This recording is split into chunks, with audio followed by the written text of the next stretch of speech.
سعودی عرب میں مجلس پاکستان کے سابق سیکرٹری جنرل حافظ عبدالوحید فتح محمد مرحوم کی یاد میں تعزیتی ریفرنس کا اہتمام کیا گیا، جس میں مختلف مکاتب فکر کے افراد شریک ہوئے۔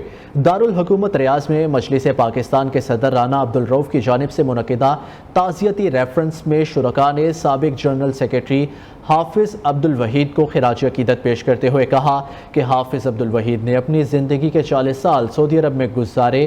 انہوں نے اپنی خطابت، نظامت اور دل فریب گفتگو کے انداز سے پاکستانی کمیونٹی کے اراکین کے دلوں میں گھر کیا اور ہمیشہ کمیونٹی کی محافل کا حصہ رہے۔